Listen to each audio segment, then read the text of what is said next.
Today we're back in the ranked match arena, I guess, with some good old control portal, some horrendous list that I decided to make. The main it actually used a lot of new cards. It has Icey, which is a nice invoke that you can use to banish your opponent's cards, and also it gives you the spell card, Pay the Piper, which will increase the cost of cards in your opponent's hand. Also giving -10 to a random enemy follower makes Aegis like have no attack, so it's pretty funny. And then we run Despair Reborn here. It doesn't really come in handy all that often, honestly. It's a bit hard to use, but once in a while it pops off. So because we are running Despair Reborn, we also run 3 of Izuna's Spring Construction just to try to discard cards. Your main discard targets, I guess, are just Icey and Synthetic Eden. And then we have Chronos, the usual control stuff. Honestly, Chronos isn't that useful right now. Most decks that are running around now don't really care about Chronos, so there's that that's worth noting. And then we have the Antenata to clone the important cards. And then we run Dual Sword of Severance. It's a nice removal card that helps you cheat PP for Icey's invoke condition, and Nameless Impulse gives you evo points for Chronos to keep evolving. So that's the list that we're playing today. It's not very good, but I mean, it's sometimes you get to ruin people's life, and maybe that's good enough. So let's jump into the games. So for our first game for today, we are going first against Haven. I think Haven is probably the best matchup for this deck if there even is one. Early game we will do like card draw, Twofold Grace is always nice, and Chronos is good against Haven, so we keep Chronos. Go ahead and just draw here. Nothing to do here early on. We just we just draw cards and control mainly, so there's not much to do. So we go ahead and set up the Twofold Grace here, just to have it active, I guess. Have them rotation, so we can use them to recover evo points later. Nothing to do here, no good discards targets either, so we're just gonna go and play Asuka and Shuri here just to draw. And there's the Holy Kitty from the opponent, as well as the Blooming Dancer, so they are I think they're doing pretty well for themselves right now, so they go ahead and trade a Holy Cat and then their Blooming Dancer as well.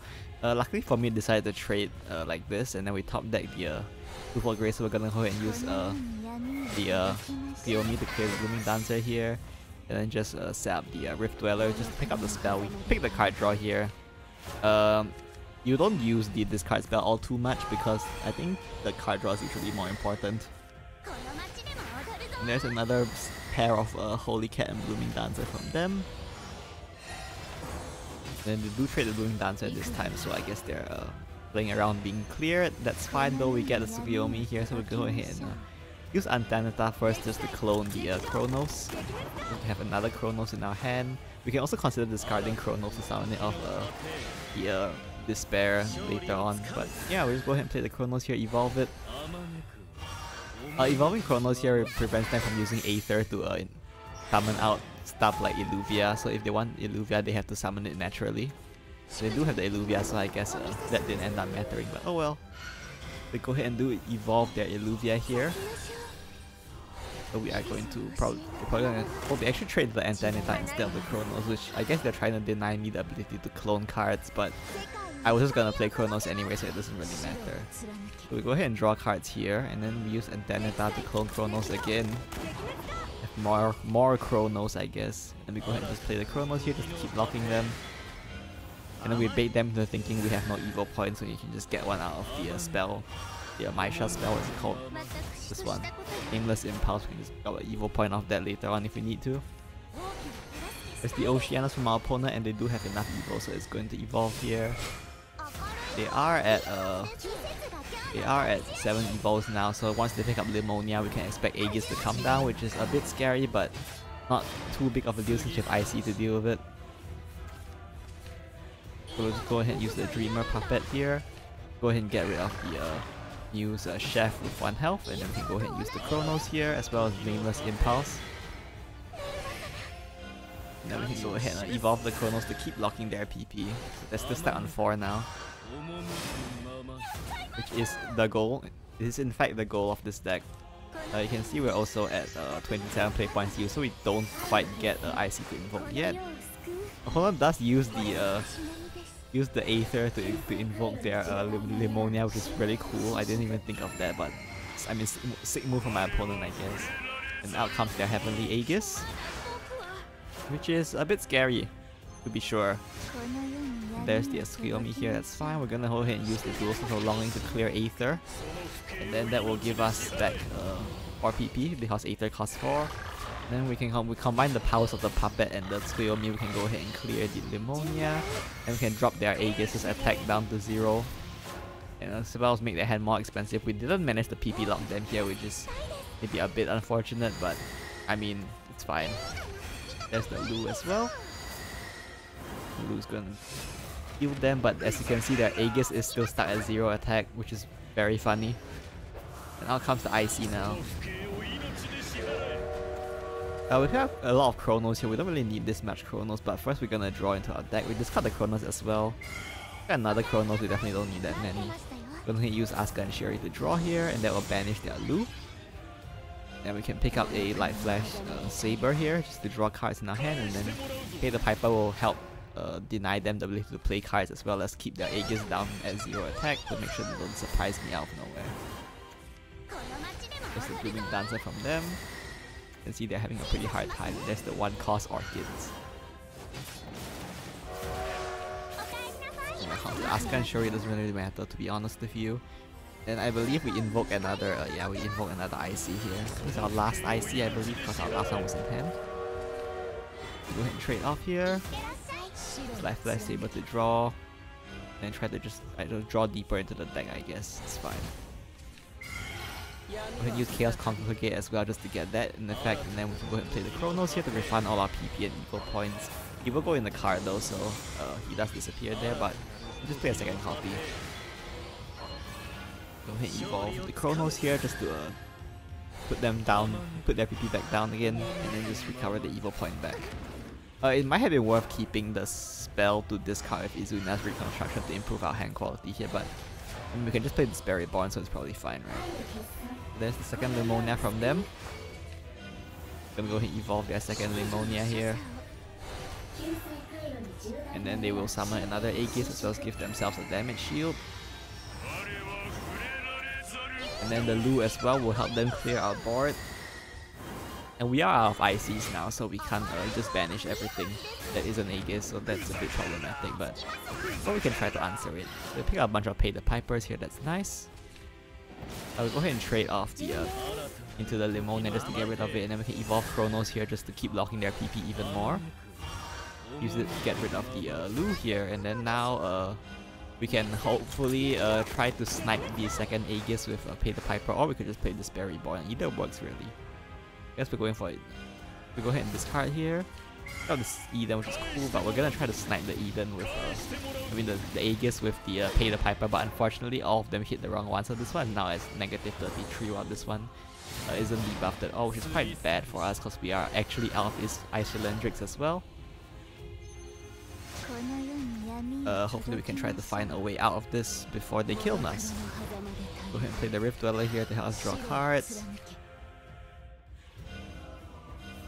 And go ahead and clone the Synthetic Eden just because it's going to be very useful helping us block the Aegis' damage as well as get damage for our own. So we go ahead and just do some destruction here. I choose to get the card draw here over the damage here just because I think my hand is quite bad right now, and I think improving my hand is probably better for my survival rate here. They go ahead and use into the Goddess, which is something, I guess. Maybe they're looking for an out here. They're down to 3 PP, so it shouldn't come so easily to them. The drop of Kindness as well, and then the Aegis will suck up the damage so we don't take damage from the Aegis here. And then with Chronos and Antenata on board combined with the 2 Edens we have in our hand, we can just get a nice lethal here, so go ahead and pop our 2 Chronos and our Antenata here, and then just play Goddess of Compassion just to get stats on board so that the second Eden can also have an odd attack, and I believe my opponent just concedes here before I get to enter and kill them, so that's it for this game. Let's move on to the next one. So for our next game, we are going first here against Forest.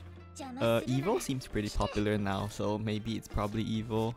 Once again, we just keep the card draws, we don't really keep Izunia. Chaos Conflagrate is the only 1-cost card in this deck, so we just keep it as a turn 1 play, we might as well. And we pick up the Icey here, which is okay, I guess.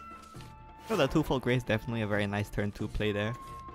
Opponent drops the cannon, so this seems like it's gonna be Castelle or something like it. I don't think Evo would run cannon. We go ahead and just set the two-fold Grace here. Just get those followers going. And there's the Castelle, so this is probably Castelle Forest then.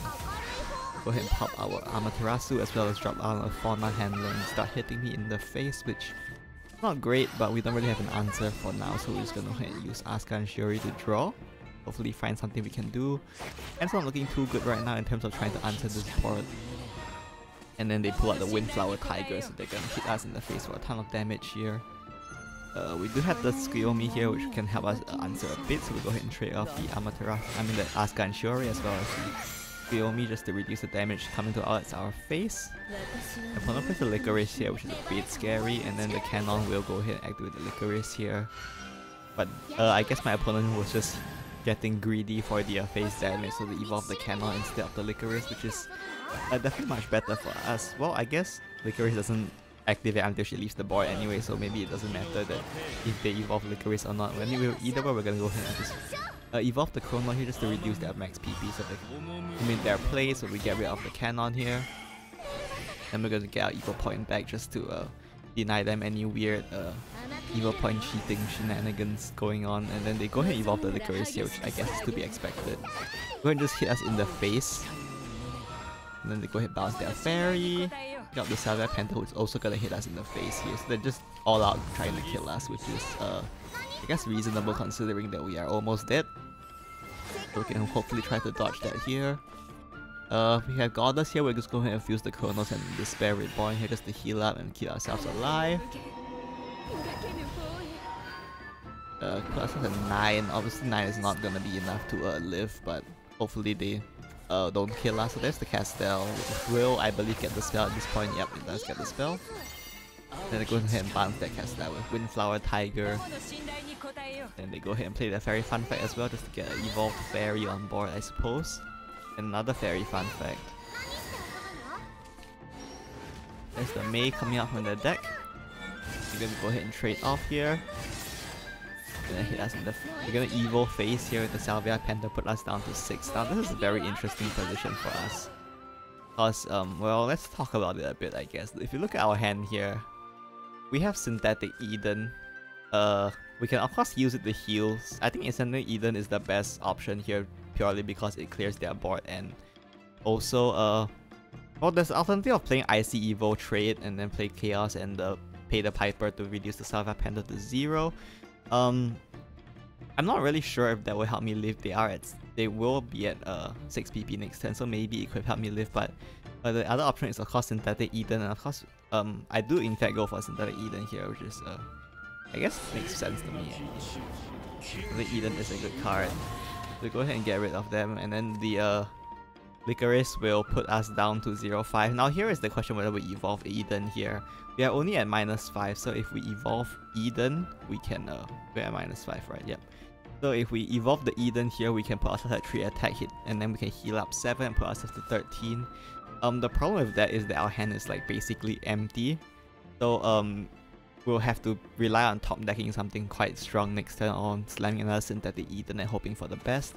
Either way, we are likely to die the following turn if we just evolve here, which is why also if you look at my opponent, there's 17 Forest Followers left play.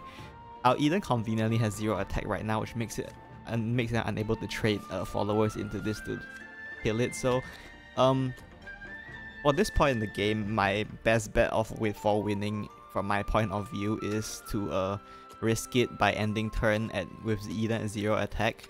This prevents them from playing Castelle's spell, and hopefully we can draw enough cards to launch a comeback next turn. So that is why I passed it instead of evolving the Eden. Of course it is a bit risky here, that I might just die considering I leave myself at 6 health, but hopefully not. There's the Sapling Stewardess here, and the Frostborn Princess as well. I'm gonna go ahead and evolve the Sapling Steward here. Thankfully, because my Eden had 0 health, 0 attack, they're not able to get Castelle's spell active. They go ahead and bounce their Frostborn Princess and hit me in the face, but I lived this turn, so now we can try to launch a comeback here. We have much better options for launching a comeback here, so we go ahead and start off with Eden here just to get rid of their strongest follower while setting up ability to heal myself and making some board space. Izuna's reconstruction costs 0, and it will in fact refund me PP, so I can go ahead and play it to get some PP back. Pick out Asuka and Shiori, which will also refund me PP, so we'll play that. Get the Dreamer Puppet going. And go ahead and use that to clear a follower. Then we can use Chaos Confligate as well. Twofold Grace can help me set up another ward to keep myself alive. And then finally we can refill our hand with the Rift Dweller here. So definitely a very big swing turn for us here. Hopefully it's enough to help us survive the turn here. So we go ahead and heal up for 7 here. We're not out of the woods yet, of course, because of Castelle, but thankfully we are at 36 play points spent, so we do invoke Icey, and Icey's Train will banish enemy board. So Castelle's Destruction protection will work against Banish, of course. So we have that to look forward to. There's the double May from them to clear our board. There's the Verdant Prayer as well. And they're gonna go ahead and evolve their May here. And I guess get rid of our Eden, and they hit us in the face. And then we do invoke the Icey here, our last copy of Icey, thankfully, still in the deck. Well, actually, we only have one more, right? Oh, we have our last copy, okay. So go ahead and use the Izuna's Revival here just to heal up first. And then go ahead and play the Icey just to get another copy of the Pay the Piper, as well as banish the whole board. Pay the Piper should be quite good here for stopping them from playing the game. And to be safe, we go ahead and clone the Goddess of Condemnation so we can start healing up next turn as well. Then we run off with Pay the... well, I guess we clone the Pay the Piper as well. That's fine, man. I mean, Pay the Piper is very strong against Castelle, I think. We go ahead and play Pay the Piper. This should prevent them from doing anything too strong this turn. And it's like they had nothing to do, so they just passed. I mean, conceded, so let's move on to the next game. So for our last game here, we're going first again against Rune. I just realized I think all these games are going first, but I mean, as I said before earlier, this deck isn't very good, so like, you're gonna have to forgive me that the games aren't like the most like super epic with pulling out comebacks against the top meta decks or anything, because this deck is just not able to do that, so you gotta cut me some slack there, but I guess I'll do my best to show some decent games at least. So here's the Twofold Grace here, pretty standard play. Well, I guess it's pretty lucky that we draw it all the time, but that's neither here nor there. So that's the Gaia Sorcerers from them, that's fine. This is probably, I mean not probably, this is dirt then. Go ahead and use the Chaos Confligate here and then trade off. And I believe, yeah, we'd play Nameless Impulse here, not for any like Evil Point recovery, of course, but we just play it for the spending play points just to invoke Icey as quickly as possible. We can expect them to have Golem Lord like they do here, so we want to banish the Golem Lord in case they're running something like Air to resurrect it. Here we go ahead and just discard some. Well, go ahead and clone the Chronos actually. Yeah, that makes more sense than discarding things with Izunia at this point in time. With Chronos, we can deny them 5 PP so they can't play Golem Lord, which is very nice. There's the Undying Witch from them. There's the second Undying Witch as well. It's fine. We're happy to see them spend it on things that aren't the actual evil effect. And there's the Rune as well, which will go ahead and clear my Antanita, as well as give them the spell, the Verdict Ritual. We know they have one of those in hand right now. We pick up the... oh, well, not pick up. We just play the Chronos here just to limit their options here, deny them the Golem Lord. Go ahead and trade off as well to get rid of the Gruin so that they don't keep getting copies of Verdict Ritual. Celestial Command here, so a bit of a weak turn from them, which is cool. There's the Golem Lord. And get the Skiomi here, which is good. Here we just go ahead and discard some big followers to set up for a strong Despair Reborn at some point in time. And then we go ahead and play the Chronos here just to keep locking their PP so they still can't do anything. Go ahead and trade as well, just to I guess get rid of their followers. I'm at 17 play points used, so we're still a bit far from Isolandric invoke here, but oh well, we can try our best, I guess. Here we're just gonna use Rift Dweller to draw, not really anything else to do. We do let them play Golem Lord this turn, so hopefully they don't. That's really all I can do, is just hope they don't. Go ahead and save the evil point here, just in case we need it next turn. Actually, we'll probably need it next turn, right? If they play Golem Lord here, it's a bit annoying. We'll have no choice but to destroy it if they play Golem Lord here, but thankfully they don't for some reason. I mean, we still had dual slots of Severance, so we could have just popped it for free, but then it's a bit unfortunate if we have to give them Golem Lord in their destroyed followers pool, in case they have Air to resurrect it later on. There's the Castelle from them, which is fine. Don't really care about that. From the Icey here.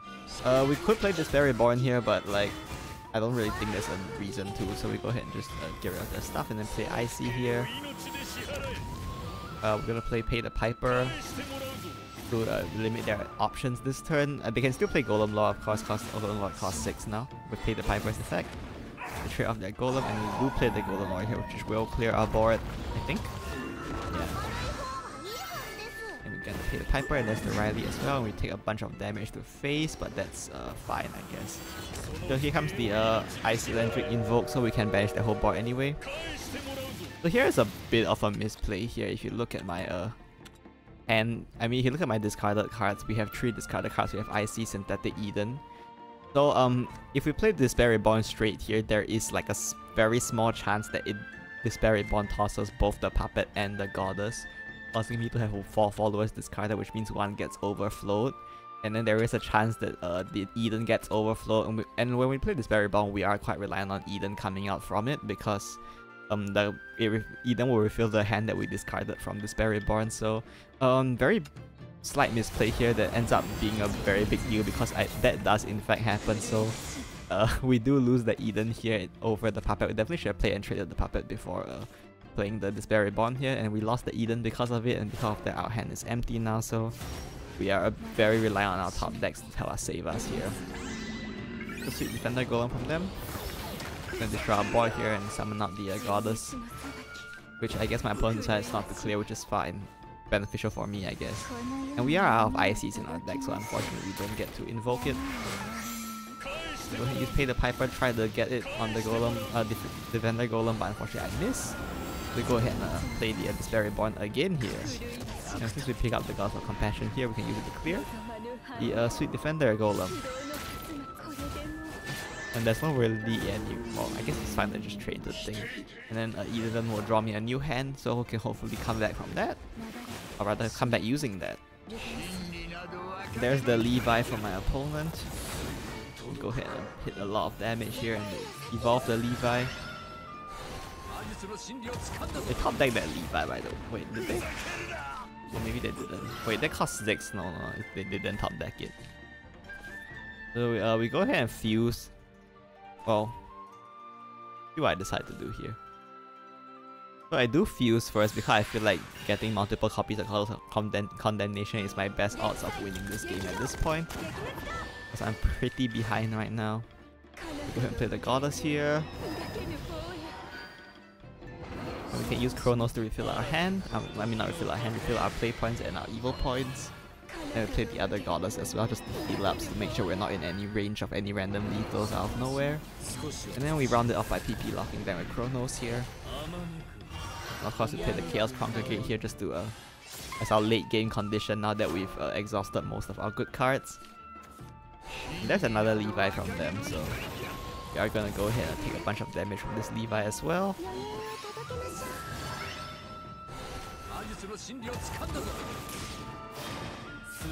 And there's the Crimson Sword. They are gonna use it on the board though, so that's good for us. The second Crimson Sword also goes board here, so our face is definitely looking much better now that they don't have those Crimson Swords. We'll go ahead and use the Chaos Congregate here just to keep cycling into our late game condition, I guess. And then we go ahead and evolve these Chrono as well, just to PP lock them even more. Hit them in the face. Here we bought their third Levi here, which is absolutely terrifying. Thankfully they don't have enough PP to play the Crimson Sword or I would have died. So here's their Levi Evo, which is going to do another 6 damage to my face here. I really need to draw healing or I'm actually in danger, I think. Pick up Go ahead and use this Amaterasu here, and then we'll just play Chaos Conflagate, which I believe is not enough for Shin yet, so we have to hope we're not dead this turn, I guess. There's the Anya from them.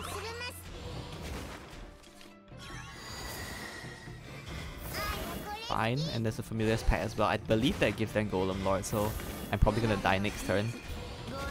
Thankfully, I'm 1 health out of range of the Crimson Sword right now, so we don't have to worry about that quite yet. They do use the Crimson Sword. For some reason, they use it board here, but I mean, I guess if they want to do that. So there's the Skiyomi coming out here, and we pick up the Chaos Conflagate here, which is gonna be enough for lethal, so we go ahead and summon our 2 Shins here. Just end turn and let Shin do the work their magic, and that's it for this game. Bit of a long game, I think. So those are the games I have for you for this video. Very long games, of course, because this is a very control-oriented list. Just my attempts to get Icey and Despair Reborn to see some play. It's not a good deck at all. Like, Chronos is like okay, but it's not great against a majority of the current meta decks. It's not great against Last Word, it's not great against Artifact, it's not great against any variant of Haven either, so I wouldn't really... Oh, if you can keep locking them for a very long time, maybe Chronos can work against Haven, but even then I don't think it's super effective, so... Yeah, I mean, if you want to try this deck, you can. I wouldn't really recommend it. It's not really good or anything. I just wanted to see how good Despair Reborn and Icey could be in rotation. The answer is not very, so yeah, that's it for this video. In the next one, bye bye.